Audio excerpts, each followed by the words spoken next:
bem? Aqui é o professor Flávio. Estou aqui mais uma vez para a nossa videoaula de cinesiologia e biomecânica da articulação do joelho. Lembro-me bem que paramos aqui em movimentos acessórios, discutimos sobre isso, falamos sobre isso. Vamos dar continuidade. Essa aqui é uma imagem do joelho hiperflexionado, só para mostrar as estruturas internas aqui, tais como o ligamento cruzado anterior, também abreviado e conhecido por LCA, e o cruzado posterior, né, LCP. Cruzado posterior, pessoal, um detalhe, anota aí, ele é 2 vezes mais forte do que o LCA. E o LCA, que aí é o ligamento mais importante do joelho, ele tem essa função aí de evitar que a tíbia, esse osso aqui embaixo, se desloque para frente. Ele tem essa função aí de segurar nesse deslocamento anterior da tíbia. Muito comum sua lesão em esportes recreativos e esportes que envolvem aí o cunho atlético, né? Feito por atletas profissionais, atletas de elite, atletas de ponta. Bom, então, a articulação tíbio-femoral, essa articulação é a articulação mais importante, vamos dizer aí, da articulação do joelho, né? Do complexo do joelho. Então, a superfície articular dos côndilos femorais é aproximadamente o dobro do comprimento da superfície dos côndilos tibiais. Então, nós temos aí uma superfície dos côndilos femorais muito grande se comparado à dos côndilos tibiais, tá? Movimentos de flexo-extensão, rolamento e deslizamento é uma combinação de rolamento e deslizamento. O que é um rolamento? Rolamento é quando um ponto de contato de uma superfície articular se interrelaciona com outro ponto de contato de outra superfície articular. Já o deslizamento é quando um ponto dessa superfície se relaciona com mais outros pontos. Então, desliza, propriamente dito, né?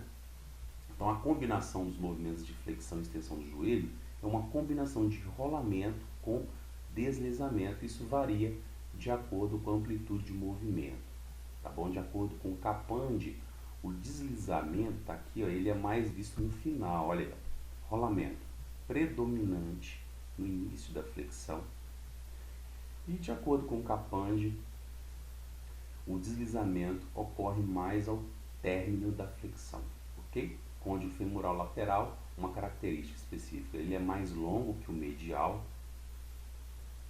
E os movimentos das duas superfícies condilianas também diferem.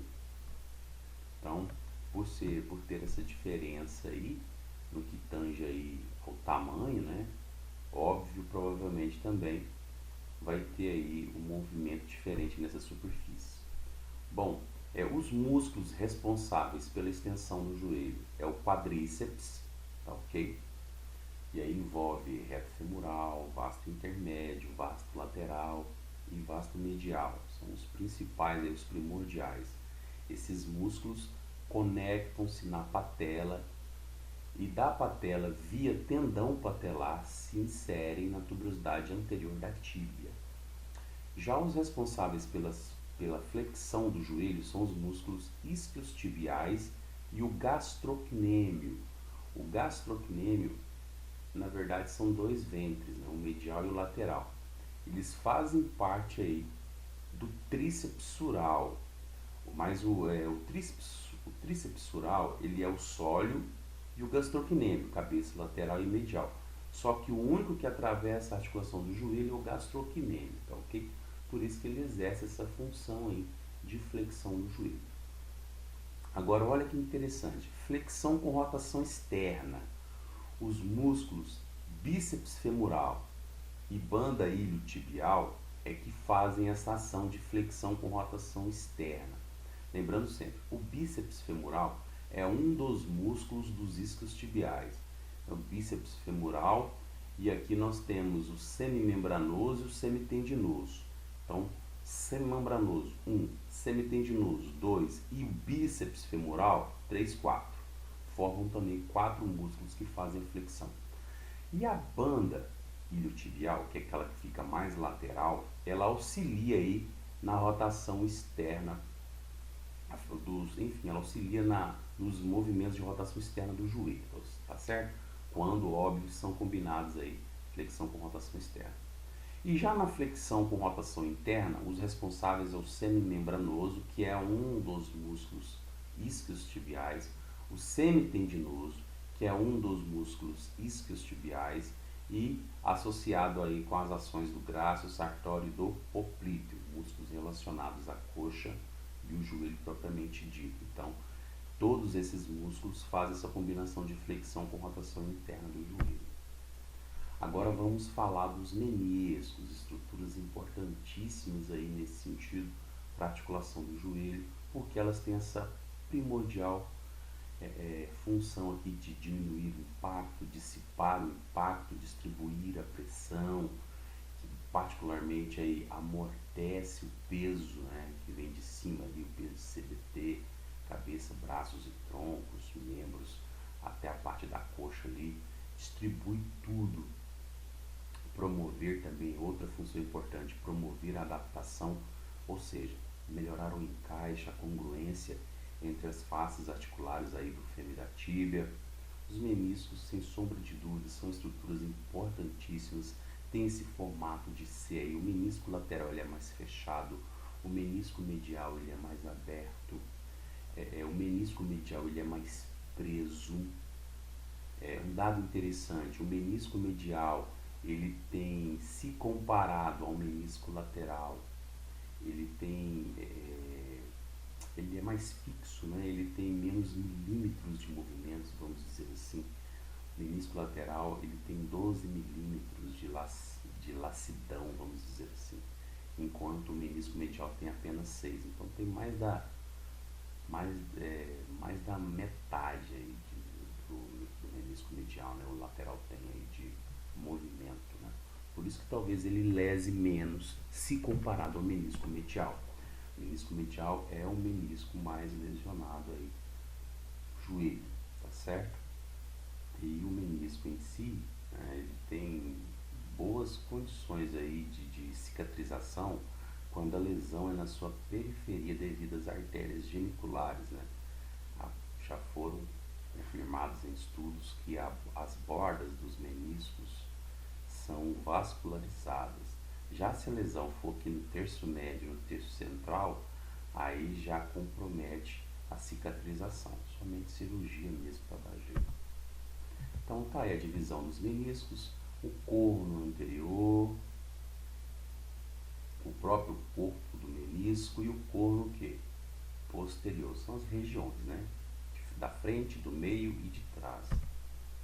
Olha aí, vascularização dos meniscos, acabei de falar, abundante da periferia. Então, se um atleta, ou se você, jogando uma bolinha, fim de semana, um vôlei, torceu o joelho, machucou aqui, essa região mais periférica do menisco, observe que existem artérias que chegam aqui, que vascularizam, e se tem sangue chegando aqui, provavelmente a cicatrização aqui vai acontecer de uma forma mais competente. Agora, se a lesão for aqui ou aqui, aí já complica, porque esses vasos não chegam nessas regiões. Bom, as artérias geniculares penetram até aproximadamente 1/3 da largura do menisco. Tá? Cicatrização, presença de vasos é fundamental, é de fundamental importância. Já comentou sobre isso aqui, uma imagem das artérias aí, ó, que fazem relação com os meniscos. Fica mais fácil de cicatrizar. Menissectomia, quando você ouvir essa palavra, né, tomia significa ressecção, retirada, né? Então, quando o indivíduo ele tem uma retirada dos meniscos, seja total ou parcial, a gente chama isso de menissectomia, total ou parcial, provavelmente diminui a área de superfície, então aquelas funções do menisco vão ficar comprometidas, dissipar impacto, dissipar choque, amortecer, e isso pode gerar lesão nas superfícies articulares da tíbia ali e do fêmur, aumentar o impacto ali, as forças de cisalhamento e gerar artrose futura, ok? Bom, tá aí falando então causas de aumento de pressão sobre os côndilos femorais causa aumento de pressão sobre os côndilos femorais e tibiais, né? Pode levar mais tarde o que a gente chama de osteoartrite, né? Que é um desgaste aí da cartilagem óssea. A fixação dos meniscos são os ligamentos transversos, esses aqui, ó, a parte anterior, né? Ó, o ligamento transverso conecta os côndilos anteriores dos dois meniscos. Então eles fazem uma emenda um com o outro, junto aqui com a tíbia. Olha que interessante. Faixas fibrosas conectam os côndilos anteriores de ambos os meniscos, né? Com o retináculo do tendão patelar, fibras meniscopatelares.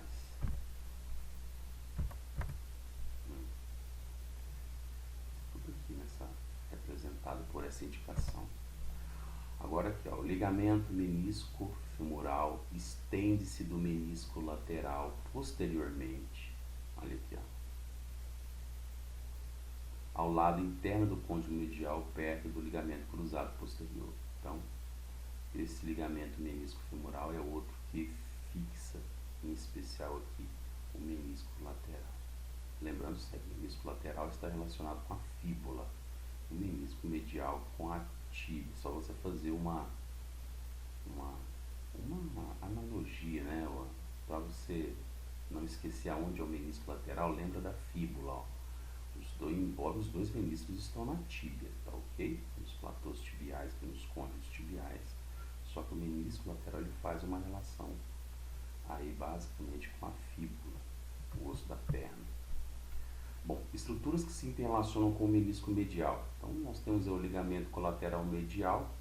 Então, fibras do ligamento colateral medial são enviadas para o menisco medial. Aqui nós temos o ligamento colateral medial, também conhecido como ligamento colateral tibial, porque está relacionado com a tíbia. Olha aqui. Fibras dele, professor, emergem, vão para o menisco medial? Sim. Bem como o tendão do músculo semimembranoso ou semimembranáceo, né? Envia fibras ao bordo posterior do menisco medial. Então, para vocês terem uma ideia, a quantidade de estruturas relacionadas ao menisco medial talvez seja por isso que ele machuca muito, né? Imagina aí uma lesão do menisco, do ligamento colateral medial. Se ele romper, ele pode puxar junto aqui o menisco medial. Então são estruturas interligadas.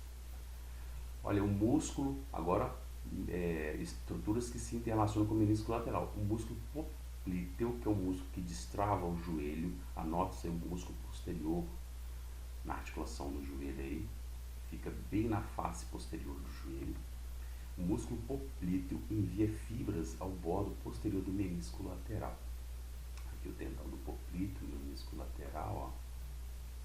Então um pouquinho de fibras deste músculo são enviadas para o menisco. Movimentos meniscais, de acordo com Capandi, isso aqui é importante para vocês. Olha, os meniscos são movidos e controlados sobre a tíbia por forças passivas e ativas, ok? Extensão do joelho, os meniscos são empurrados anteriormente pelo fêmur. Já na flexão do joelho, os meniscos movem-se o quê? Posteriormente. Então, tá aqui em termos de movimento deles, né? O menisco lateral ele move cerca de 12 milímetros, enquanto que o medial move cerca de 6 milímetros. Ele é mais fixo, mais preso, se comparado ao menisco lateral. Agora os ligamentos cruzados, uma parte importantíssima da nossa aula. No latim, né? Cruz significa, crux significa cruz. Então, numa visão lateral, os ligamentos cruzados, eles formam um X, uma cruz. Olha aí, nós temos o cruzado anterior e o cruzado posterior. O cruzado anterior ele sai de trás, vai para frente. O cruzado posterior sai da frente, vai para trás. Em especial, o cruzado anterior ele sai de lateral para medial, enquanto que o cruzado posterior é o inverso, tá? Ele sai de medial para lateral. Localização no centro da articulação, dentro aí daquela fossa intercondiliana. Não sei se vocês recordam, eu vou mostrar para vocês, eu volto Opa. Aqui, ó. Essa é a fossa intercondiliana. Ok? Bom, então, formam então essa cruz, numa visão lateral, né? Relacionados com a cápsula articular, agora em vermelho, porém não estão dentro da cápsula, por isso eles são considerados estruturas o que? Extracapsulares. O trajeto deles é este aí, tá bom? Para baixo, para frente, medialmente, rodando sobre si mesmo, em especial o ligamento cruzado anterior. Tem esse comprimento de 38 mm, largura de 11, fibras antromediais, intermedial e posterolaterais. Ele tem um conjunto de fibras que formam esse ligamento. Cada uma dessas fibras vão para direções específicas, né? Segundo ligamento mais forte do joelho. Resiste deslocamento anterior da tíbia sobre o fêmur 80%. Anota isso para mim, isso é muito importante. Evita a hiperextensão. Olha as funções do ligamento cruzado anterior. A gente só está falando desse, tá? Limita secundariamente ainda a rotação interna, deslocamento medial da tíbia 50%, o varo 11%, o valgo 7%. Então ele é um ligamento com várias funções do joelho. Varia de tensão durante toda a amplitude de movimento do joelho, 72%. Olha que dado interessante, 72% das lesões de joelho gera hemartrose aguda aí dentro do joelho, que é sangue na articulação do joelho. Hemartrose significa isso. Lembrando sempre, são estruturas extracapsulares. Tá aí um indivíduo, esse é um atleta do Santos, ele jogou lá na temporada de 2008, chamado Michael, ele tinha 20 anos na época, ele era um atacante do Santos Futebol Clube. No jogo contra o Flamengo, ele lesionou aí, olha, teve o joelho dele basicamente sofreu o que a gente chama de, que a literatura, né, a parte clínica chama de tríade infeliz.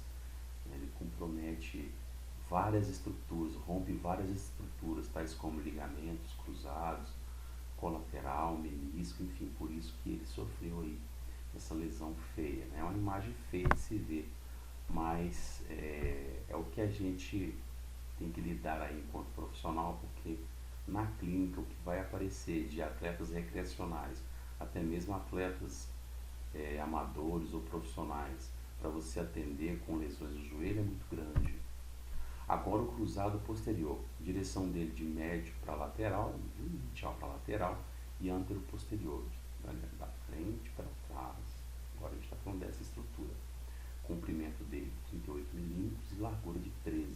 Ligamento mais forte do joelho, 2 vezes mais aí do que o LCA. Limita o deslocamento posterior da tíbia sobre o fêmur e ele tem a função contrária do ligamento cruzado anterior. Já que o ligamento cruzado anterior ele limita, né, que a tíbia vá para frente, o cruzado posterior ele impede que a tíbia vá para a parte de trás. Além disso, resiste a rotação externa 30%, deslocamento lateral da tíbia 32%, varo 10%, valgo 10%. Assim como o ligamento cruzado anterior, o ligamento cruzado posterior também tem outras funções do joelho.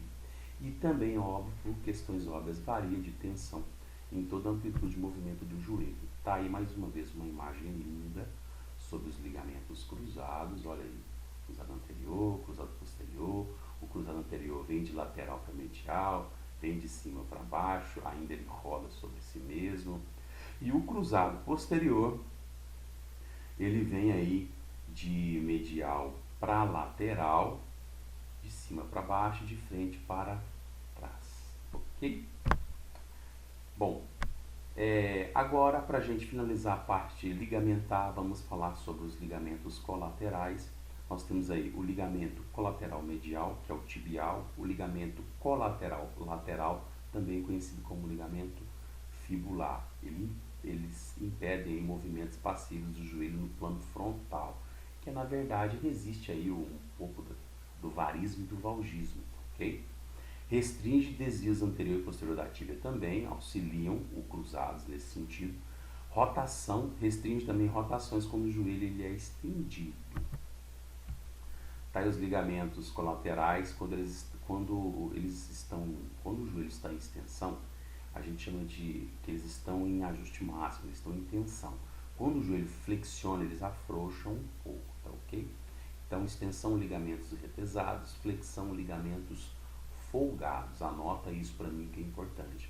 Fornece estabilidade para a rotação terminal do joelho estendido e, todavia, permitem rotação axial no plano, no joelho flexionado. Tá aí mais uma vez, olha o tanto que eles folgam quando o joelho flexiona, de acordo com o Capandi. Inclusive encaminhei para vocês aí o link do Capandi no e-mail de vocês. Façam usufruto, tá ok? Então, o ligamento lateral medial, que é o LCM, também conhecido como tibial, né? Evita a abdução da tíbia sobre o fêmur. Abdução é essa abertura, olha a tíbia aqui, ó, se abrindo. Abdução quer dizer que afastou da linha média do corpo. Então, isso aqui é um movimento de abdução da tíbia. Vamos conhecer, vamos falar, né, genoval, tá ok? Ou joelhos batendo. Então, o ligamento colateral medial ele vai ficar mais tenso se o indivíduo tiver um valgismo excessivo de joelho. Essa que é a verdade, tá? Ele possui uma direção inferior, tá ok? Debaixo do tubérculo adutor do fêmur, a inferior do platô tibial, tá? Ele vai conectar mais ou menos aqui. Comprimento de 3 a 4 centímetros com inserção um pouco, né? Vocês recordam lá? Vocês lembram que a gente comentou sobre isso? Né? Com inserção também no menisco que medial. Algumas fibrinhas do colateral medial são emergidas para o ligamento, para o menisco medial. Tem forças comparáveis do ligamento colateral anterior, tá, ok? E resiste forças em válvula 60%, principal função dele, além de rotação externa e deslocamento lateral da tíbia de 40%. A tensão, assim como outros ligamentos do joelho, também varia de acordo com a amplitude de movimento do joelho, em especial as flexões. Agora, o ligamento colateral lateral, também conhecido como fibular, impede a adução da tíbia, geno varo. Então, o ligamento está aqui. Se o indivíduo ele é varo, provavelmente ele vai, o fêmur distal e a tíbia proximal vai retesar, vai esticar um pouco este ligamento, um varismo excessivo aí. Semelhante, ele é semelhante a um barbante, a um cordão, tá? Tem essa direção também infero-posterior, né? Ele vai para baixo e se conecta um pouco mais lá na cabeça da fíbula, olha, inserção na cabeça da fíbula, envolvido pela inserção do bíceps femoral. Apenas 2/3 aí da força do ligamento cruzado anterior. Ele é bem fraquinho, tá ok? Muito fácil de se lesionar. Lembrando sempre, vamos fazer vamos dar um exemplo agora. O indivíduo está jogando bola, ele sofreu uma pancada no joelho na parte medial.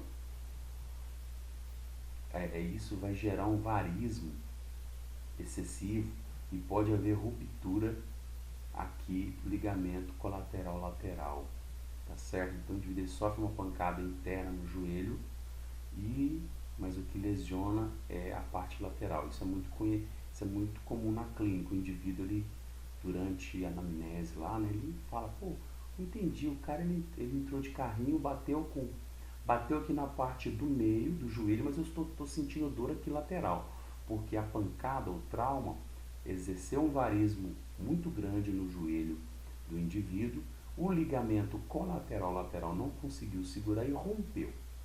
Por isso que o indivíduo ele sente dor na região lateral, embora a pancada foi na região medial. Está aqui o joelho normal, a disposição, né, o joelho varo, não muito varo, né? Tem aqui o joelho valo, um varismo até certo ponto pequeno. Existem indivíduos mais varos do que esse. Mas como que eu vou saber que o indivíduo tem um joelho normal, um joelho varo ou valo? Só vocês olharem a partir do joelho.